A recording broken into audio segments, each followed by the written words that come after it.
Good morning, everybody. My name is Michael Stewart. Welcome to the ARC Insights webinar series. I'm sure you all realize that we had to postpone CX Summit this year because of the COVID-19 outbreak. But we wanted to keep the opportunities for our speakers to tell you about their stories and how they're leveraging their data. Our intention is to reschedule ARC CX Summit for late summer. We hope this happens, but we've all have a lot of variables there, so we'll proceed as normal. Just for a couple housekeeping items, we're going to utilize chat today for our questions, and we're going to reserve answering those questions for the very end of the webinar. I want to introduce Sarah Jackson. She's a senior solutions partner from FullStory, and she'll be here to introduce our speakers. Sarah? Yeah, thank you so much, Michael. Good morning, I guess almost afternoon to everybody. Again, Sarah Jackson with FullStory. For those of you not familiar with FullStory, kind of who we are and what our exceptional platform does, we are a digital experience platform that captures all of the information, users' experiences across your digital assets. And really our focus is to pinpoint the when, the where, and the how behind where your users are struggling and what ultimately is impacting your revenue and customer retention. So really ultimately FullStory is the digital source of truth across now not only your websites, your mobile web, but also native mobile applications as we've expanded our offering into iOS, Android, and soon to be React Native as well. So with that, I'll pass it back to you, Michael. I'd like to thank all of our sponsors that came together to put CX Summit out: AB Tasty, FullStory, and Crown Peak, and FRM. Without them, we certainly couldn't be doing these webinars, and also we couldn't put on CX Summit. So from that point, Sarah, let me pass it back to you, and you can introduce our speakers. Yeah, great. Thank you again, Michael. Yeah, definitely an honor and a privilege today, as FullStory is a partner, obviously with ARC, and definitely a co-partner in our support of working with Omni Hotels and Resorts. So FullStory, again, works directly with Margaret Wise, who will be our ARC kind of moderator today. She's the Chief Revenue Officer over with ARC. And then she'll be coordinating basically the discussion, the questions, and basically the strategies and solutions that Omni has used with their teams to really leverage data and continually improve the customer experience for Omni Hotels. So with that, today we'll be speaking and featuring Kevin Carfa, who is the Corporate Director of Digital Commerce at Omni. So with that, I'll let Margaret take it away, but definitely thank you all for being here and appreciate your time as well, Kevin. Thank you. Thanks, Sarah. And Kevin, thank you so much for joining us online today. And I know as mentioned, we had hoped to have this conversation on stage together last week. Thanks for your willingness to reschedule to a webinar. And speaking of flexibility, I know in hospitality, you're really on the front battle lines of experiencing the effects of COVID-19 from an economic perspective. Fortunately, I'm glad that you're healthy, but I know there are some economic impacts, and hospitality is really a bellwether for the economy. And I thought maybe you might take just a few minutes and share your perspective on hospitality industry right now before we get into talking about customer experience. Yeah, we know these are unprecedented events. It's causing significant impact to the entire hospitality industry, and unfortunately, we're certainly part of that. When you look specifically at hotels, it's really it has large impact for us. I think just like others, we're taking it day to day. These are uncharted waters that we're in right now. There have been flavors of this over the last few decades. But not necessarily to this level. And so right now the leadership team is really just taking it day by day, making the best decisions that we can with the information that we have. We know it's going to be a long road, but even looking at what's happening with the Chinese market and some early signs of recovery there, we know there's light at the end of the tunnel. So I think that's really what's going to keep us going. And like I said, just day to day, we're going to be reassessing Yeah, I really think that's really the biggest commentary there. Absolutely, thank you. I know that we're all balancing what's the right harmony between understanding the health climate and wanting to have business continuity as much as we can. So I think one thing that we're already seeing an impact from as a digital marketing services firm is the importance of digital as a way to stay connected to your audiences when you don't have as some other channels available to you. And so it's become even more important to think about customer experience and personalization and in creating those connections through these channels. So even more timely to talk about taking a data-driven approach to that. So as we kind of get into talking about, I know that Omni has really been leaned into the ideas of data-driven CX. So tell us a little bit about how does data inform your CX strategy? Yeah, what's great about Omni is we've really, like you said, we've leaned in, we've certainly embraced data. I think especially with our partnership with ARC, I'll take you about, it's a little over a year back. We signed on with you guys. You are that digital agency of record for us. And we said, hey, we need to go and we need to relook at, our website, our brand website. And in doing so, we knew that we had to have data at the forefront of those conversations. I think what's great about that is we have some leadership that truly does understand that a data-informed decision is the right decision. It doesn't necessarily always have to be fully data-led. There are other impacting factors in, but you certainly have to have data as that informant in there. And I think what was really neat for me coming in was, all right, we came into this project. We didn't start design. Our designers did not start designing, our coders did not start coding, really anything for the first, I'd say 45, 60 days. We treated this as a research project. We went through and we dug deep into our current site digital analytics, all of our customer pathing. We went incredibly deep into competitor analysis, and then really even just kind of some level of best practice there and industry trends. And so really put together a nice collection of artifacts and collateral around all of that. And once we ran all that, that's really when we started putting pen to paper. And so I think even from the very beginning of this relationship, we said, you know what, data has to be at the forefront. That's going to set the foundation for what we're doing. And you've really seen that, I'd say, even further embraced as we continue down the road where, I'd say we set, a certain amount of phases and, really a roadmap for what the first, especially what the first 12 months are going to look like. I'd say kind of from month 0 to 9, we held very true to that. It was great to see because I think we had a great plan in place at the very beginning. Then we started looking and saying, what are the things that have happened? Okay, we've started delivering. We've started putting out a new website. Behaviors on the site are even changing based on what we had, somewhat in unforeseen ways. And so, kind of at that 9-month part, we even started looking to say, all right, let's relook at that data that we had before. And let's continue to, I'd say, augment that roadmap. And that's really what we've been doing here over the last 3-4 months is just continually looking at where are we now? Let's take a snapshot of now rather than referencing 12 months back. And that's going to be what we use to determine our go forward strategy. I love that. A couple of quick questions on that. One is it's so smart and gives you the opportunity to set a benchmark that you can measure against, which is something a lot of organizations kind of struggle with. But more importantly, I love how you thought about it as a research project starting. So that kind of holds off on a little bit of some of the expectation, but to give yourself a moment to collect information.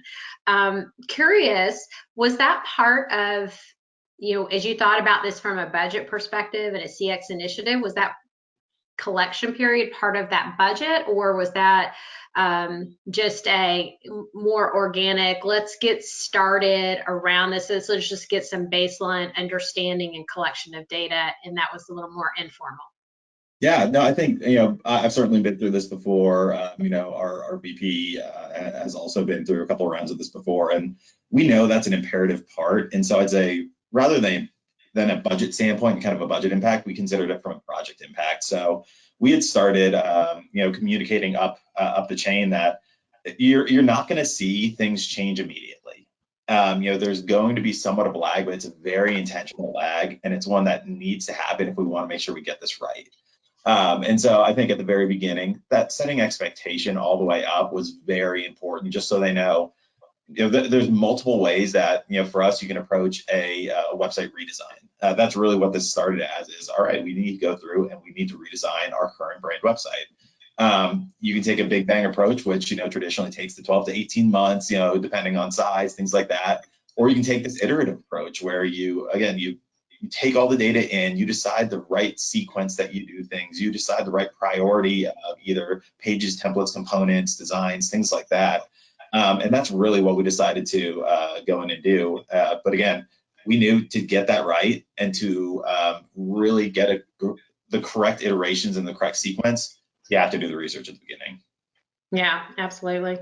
So how are you, kind of moving on to the next question, how are you tracking and measuring CX? Yeah, a variety of different ways really for us. I'd say, I think one way is really just looking at the traditional either kind of retail or commercial metrics. That's certainly one where, even in hospitality, we have all those. We have bookings, we have rooms, we have packages. These are all the very qualitative things that are going to come through a digital analytics platform, called Google Analytics. We certainly collect all that. It has your page pathing, it has, all those pieces. But then what we were able to do as well is layer on, we actually, we do use FullStory, as you guys mentioned. And so we've been able to use FullStory to really, I'd say, round out that full customer journey in terms of that behavioral information. That's really how I like to explain that is, FullStory is so great at just giving us really deep behavioral information. Not that they made an action, but why did they make the action? What was their intention? You can see those little, kind of micro interactions that led to it.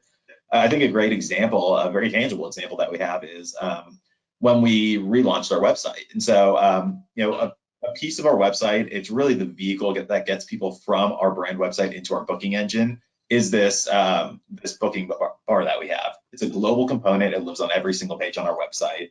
That's really the most valuable real estate that we have on the site. And we knew that we had to get that right, but we also knew that we were going to be hitting multiple versions and continually improving that thing.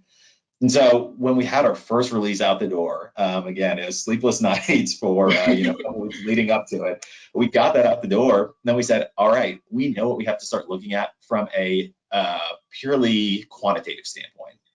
We were looking at things like what I call booking intent. Booking intent for me is how many people that get to your site get into the booking engine.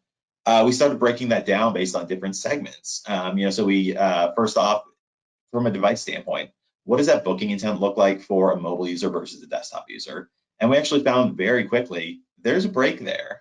Somewhat of that is going to be expected, based on who the customer is, where they're in their journey, just based on that, that device, that touch point. But we actually saw a larger drop than we had previously seen on our older site. And so we said, all right, the quantitative is telling us that there could be an issue. That's when we went direct into FullStory and started saying, how can we build deeper funnels into this booking widget, this booking bar, to really inform what we need to do? And so we went through, and they've got some great tooling in there where we were able to build incredibly thorough funnels to see at what step are people really falling out. There's a couple things that we found. Some of them were quick wins for us that we were able to use, again, FullStory to either validate a decision or actually find the insight. And we were able to get a hotfix out the door. I think it was probably 10 days later. And so very quick turnaround on that with you guys. But then there were some other ones that we knew were going to take a little bit longer. I love telling the story because it's just kind of an interesting one. We had a calendar. A calendar is very important in terms of booking a room, selecting a start and an end date, or an arrival and departure date. And our first version of that calendar, it used previous and next buttons while showing 2 months at a time. We knew, okay, that's a great first version out there, but we wanted to see what was happening with customers. Was that intuitive for them to use? Because there's various ways that you can do this across the entire industry. There's not a one set standard. What we actually found interesting with FullStory was people would hit this calendar and you could see their thumb movements on the screen through the tracking, try to swipe on this calendar. It's an intuitive movement. They're used to that with controls like this. And so we actually were able to go in and find people doing this, the rate at which they were. And if you go onto our site right now, we've actually shifted, we've taken that insight and shifted to a scrolling calendar, all because of that information that we would not have been able to find that in Google Analytics with just quantitative data itself. We had to be able to round it out with that behavioral data from FullStory. I love that story. We've shared that a lot internally with some of our other clients as well. And it's like the real life story that goes with that visual design of the quads and the grass. And then you see the footpath that cuts diagonal across the path. And it's like, people will find the way. And so it's such a great example of meeting them where they're already going. I think also in that story too, thank you for sharing, was just that concept of quick wins. And that's so important because CX initiatives often seem like they're just so big and overwhelming, and how are we going to tackle this, and what do we do, and how do we get started? And when you can break it down and start thinking about some of those small iterative wins along the way, it all of a sudden starts to feel like you can really accomplish something sooner than you might have thought right out of the gate. And speaking of that, it feeling very overwhelming and a lot to do, hearing other people talk about what they're doing is often therapeutic, because when you share that you also have challenges and things that, are still on your roadmap, that this is a journey and not a finish line. Would you share with us what are some of the CX challenges that you have?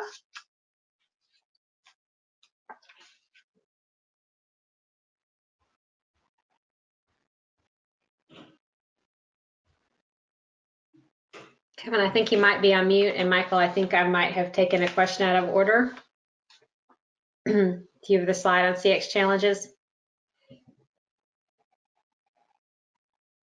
Thanks. And Kevin, I think you might be on mute. We're not hearing you.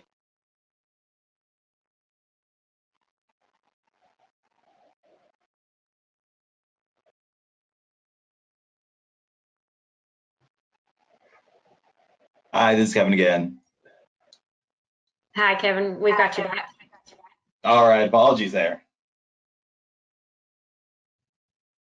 So just asking, saying that this is often really helpful for the audience to hear that while you're doing a lot of things right, there's still some things to tackle, that this is a journey and not a finish line. Would you share with us what some of your biggest CX challenges are?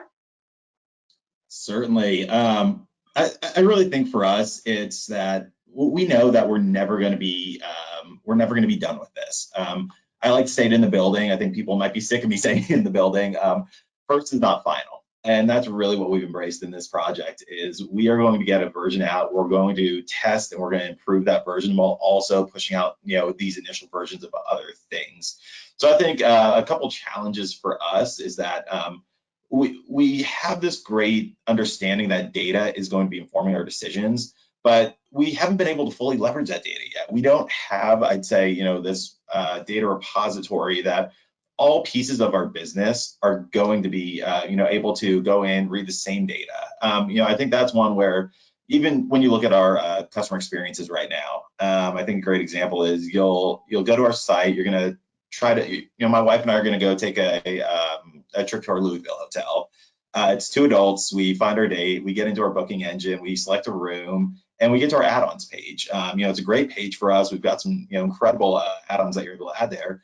But there are times when we're going to be trying to prompt even a guest like myself for kids' breakfast. So being able to contextualize things like that, it's really making these data connections where, we've taken a great data-driven approach to our first designs. Now what we really have to start doing, and the challenges that we have on top of that, are grabbing data from elsewhere and integrating that into, for us, it's our digital experiences.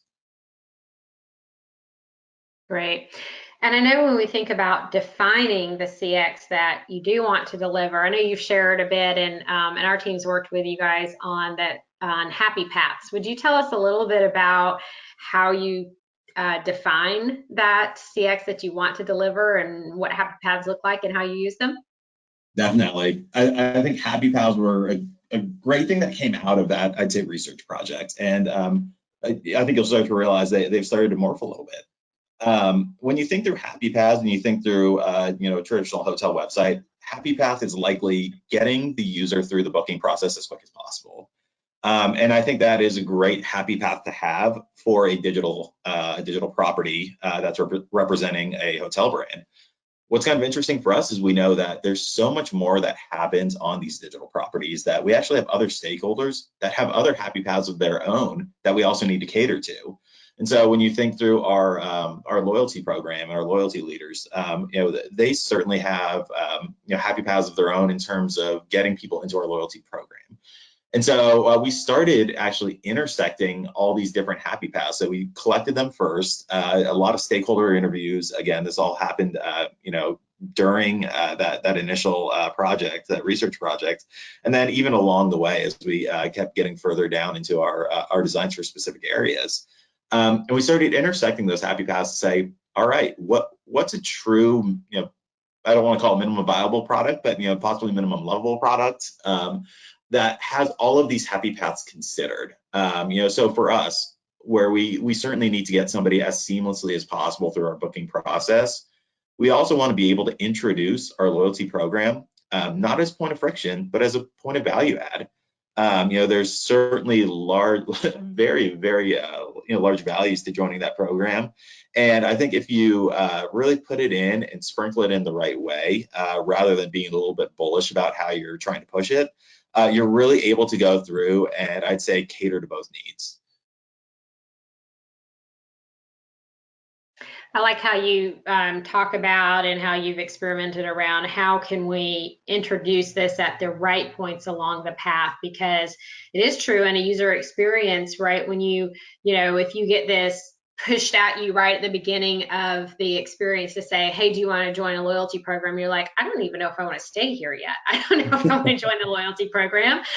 But then when you introduce it again in the process, after I filled out the credit card information, I've made that decision. Yeah, I really like what I saw and I'm going to book. And then you make it really easy to say, do you want to sign up? And I'm like, well, all I have to do is click the button now. And I've made a decision to stay here. So I love how you guys have really worked around that and experimented around with that to find easy ways to continue to introduce that. And I think that's also a great way of talking about bringing together, creating a pleasant user experience and tying that into your organization's goals as well. No, thank you. I have a great example. It's actually an A/B test that we're going to have coming out very soon. We're working on it right now that ties directly to this. As you go through our booking process, again, you've selected a property, a date, a room, a rate, things like that. You get to the screen where you're adding your personal information. So, your name, especially your payment information. One thing that we're actually testing is going to be an inline value proposition where we give you a checkbox. So this is if you're a guest user. We don't know who you are. You haven't logged into any account with us. A checkbox to save your credit card. We know that to save a credit card, you need an account. For us, it's a loyalty account. But really for us, it's going to be, if you want to save that credit card, you click that box, you fill in some very light information, and you're able to create a loyalty account because we're telling you in line, the value here is that if you come back, we're going to save this card for you. And so if we didn't capture you before on the larger value propositions of free room nights and all the other kind of little pieces that we traditionally use for our loyalty, I think those smaller inline value props are going to be really neat for us to dig into. And again, we've got a test coming out. We're working on that right now, so we're really excited to get that out the door here in the next few weeks. Great. I can't wait to hear how that goes. We, as you know, talk a lot about test, learn, and iterate. So in continuing to build on all the initial research that you did and watch that evolve over time. I know also when we've talked about happy paths that there are multiple happy paths that can be part of that CX. And so I'd love to hear a little bit more about how your company's organized around CX and knowing that you have different groups that might have different goals and have designed their own happy paths. And how do you bring those together, work together as a team, prioritize around all of that? Certainly. I think for a company like Omni, that's an area where we know that we have to improve a little bit. We certainly have a bit of fragmentation. We have some kind of legacy bottom-up thinking when it comes to, protecting your area. But what's great is we have some great leaders in-house now that are really breaking down the walls. And we're really, I'd say, in this kind of new era of sharing, we know that customer is key here. Everything we do should really be pointed at customer value, driving customer value. And so where traditionally we may have been going through and, for a product guy like myself, building a roadmap that is, unintentionally selfish, that may not consider a kind of fully laddered up, I'd say, corporate strategy. I think those type of things are really starting to happen in the building now, which is so incredible to see. So, we have some leaders that are sharing, here's what a 3 to 5 year roadmap looks like for us. And here's the things that we need from each one of your areas to get to that, that customer experience. We know it's going to be a longer lead time. We know that you could be doing X, Y, and Z during that time, but you know what? We need you to hold on Z because that's going to enable A, B, and C over in this area. And so I think it's really just great transparency from our leadership group that allows us to ladder up to a greater corporate strategy.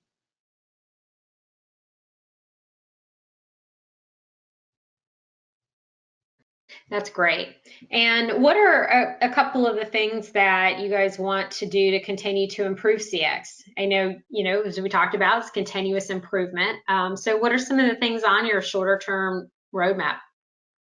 Certainly, I'd say outside of this engagement we have with you guys, where we're continually chipping away at this website, it's really looking at the deeper integrations. I think that's where we know that we really need to double down on that here in the short term.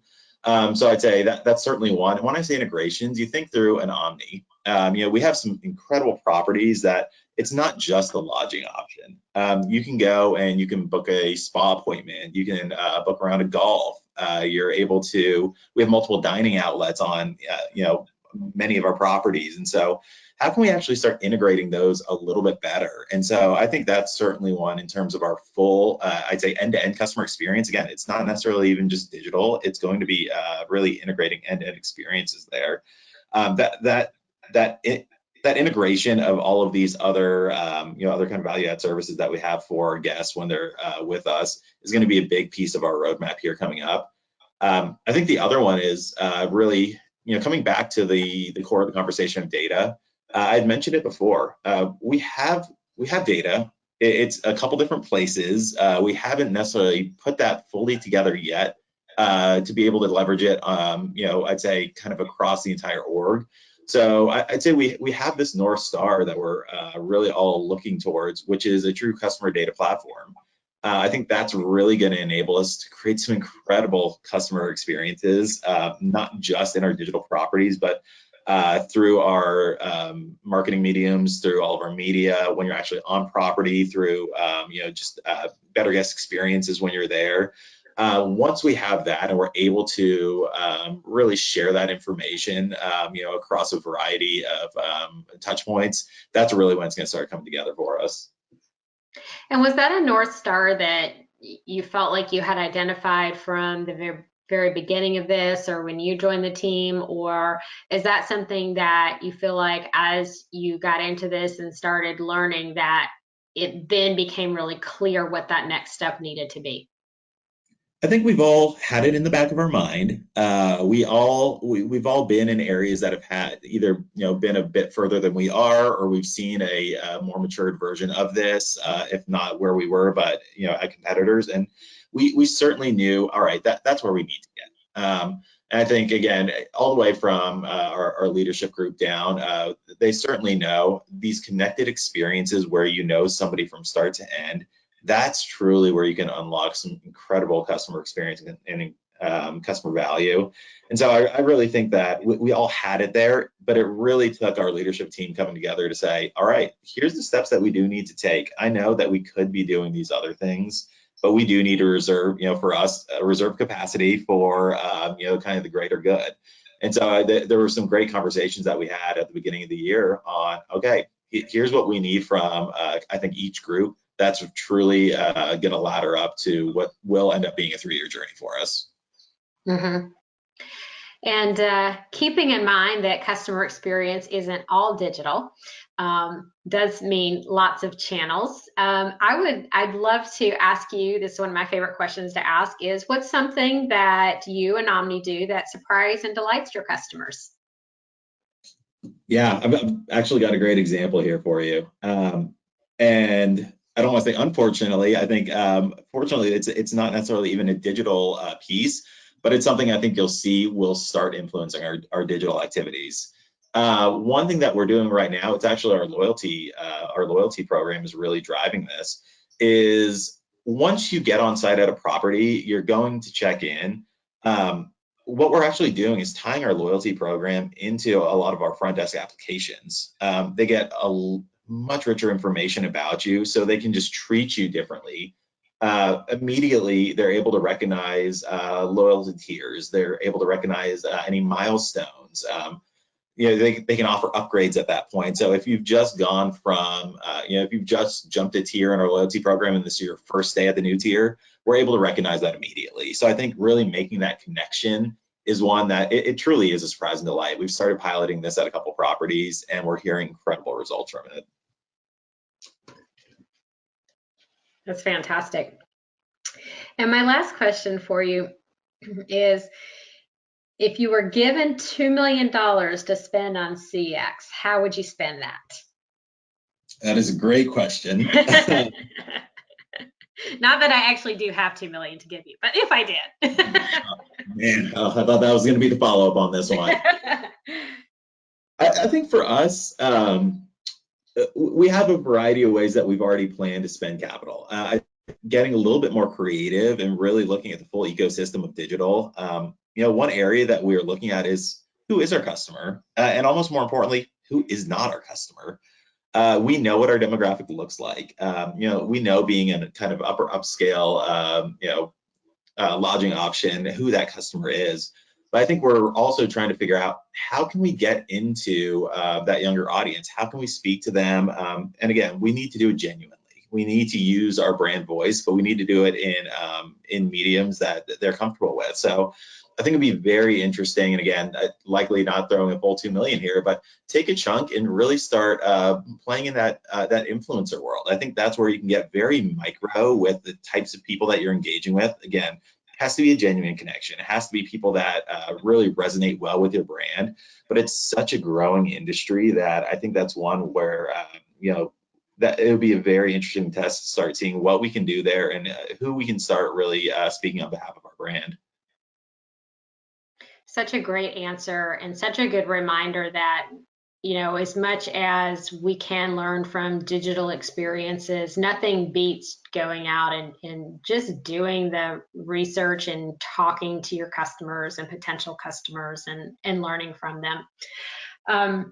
We're going to go ahead and open it up for questions in just a minute. While we have give everyone an opportunity to type their questions into the chat, I'm just going to summarize a couple of comments that you made in those answers, Kevin, that really stood out to me as important for the audience's takeaways. And as starting out, I think it's really great to keep in mind that you're not necessarily going to see things immediately, and how important it is on setting those expectations all the way up. So managing up, setting the expectations early that this is going to take a little bit of time, have some patience, understand that this is an investment for the long term. I think it's really important for people to keep in mind and continue to do throughout the initiatives around CX. Next point I thought was really great was that analytics are really important, but also understanding the behavioral actions and making sure that you have tools and process in place to understand not just the what, but also the why. And those were some great examples that you shared around that. I love how you're talking about testing and A/B testing, and always looking for ways to do that and have that continuous improvement, and how testing and paying attention to that is giving you opportunities to improve, align your happy path to the experience. I think it's really important how you shared around everyone understanding their role and how they ladder up into the corporate strategy over a 3 to 5 year roadmap. We are all on teams, and we're all part of, we're on a team that's part of a team that's part of a team, and everyone understanding their role and how they ladder up in that, I think is a great point as well. And finally, I like that you put this in the context of the bigger 360-degree data and view and understanding of the customer relationship, and that when you get to that North Star and having all that together, that gets you to that point where, regardless of what channel someone is in with you, what stage they're in with you, you're able to really recognize and connect with them. So all some really great points, and want to thank you for sharing and for being candid about things that you're working on, the successes, and where you guys are on the journey. Certainly. So we've got a question in here, and give me just a second here. All right, great question that we have. In a perfect world, how much time per week would you assign to someone to analyze data and look for user experience improvements? That's a terrific question. There's certainly going to be some, I'd say, some variables that come into play here, just in terms of what that team looks like, where you are, in the maturity of your journey. But I think one thing that really sticks out to me as an answer here is I try to do everything I can to make the data work for me, rather than just use it as a storytelling tool, or I'd say more so reading the news. I think that's one thing that, as a data analyst, we can fall into sometimes, is we present data, but not necessarily present insights. And so that's one where we're pretty intentional about how we try to use data and what data we create and share. And we try to make sure that if we're going to be looking at something, call it on a weekly basis, weekly dashboard, have you, how do we make sure we're not just reading the news to each other, and how can we really kind of, I'd say, create these dashboards in a way that they're actionable for us? So I think that's number one, is, all right, as we're doing this sort of, activity, we're creating these things in a way that it works for us, rather than really us trying to have to work for it every time that we get it out. I think going to the core question of how long, would I have somebody, looking at that, working on that kind of, those kind of initiatives. We certainly carve out time each week, and so I know for me, I certainly did this in my old role, and I've started doing it here too. Is I actually took the first 30 minutes of every day, and I read whatever form of customer feedback that I could find. For us, it could be FullStory, watching FullStory sessions. If you have a digital voice of customer tool, it's going through, and I think it really just builds a great empathy with your customer at the beginning of your day. Put yourself in their shoes, and so that's one that I've done in the past, and I've continued to do, and I think is a really valuable tool for me. For others on the team, it's really just taking time, and I think the way that we've approached this is there's 3 different ways that we, I'd say, carve out this time. One is we do certain things weekly, and it's pieces with Google Analytics. Some of it's reporting again, but doing the reporting in the right way. It's reading our FullStory data. There's certain things that we do monthly. Again, those are things that aren't going to be changing. It's going to be a little too volatile on a weekly basis. And then there's the ad hoc, and really ad hoc for us is mainly around deployments. And so when we run a deployment, we actually just had our most recent one on Monday evening. There's quite a bit more that we actually do in the days following that are very specific to just went out. And I'd say, when you really put those 3 together, it builds a really great analytical package for you. Love that. We had a couple of other questions that you actually answered with that answer. So thank you so much. And then just so you know, Kevin, several other comments coming through on saying thank you and great job. So I will echo that and say thank you so much for your time and for sharing today. We really appreciate all of the insights and look forward to hopefully doing another one of these in the future. Certainly. Thank you for having me, and thank you to everybody on the line for joining. It was really a pleasure. Great. Thank you. And thanks everyone for attending. And we've got a last slide here with, if you'd like to connect with myself or Kevin or FullStory, we have some links here, and encourage you to stay connected with us on LinkedIn or visit fullstory.com or arc.com. And certainly as travel resumes, keep Omni Hotels in your plans. Thanks everyone.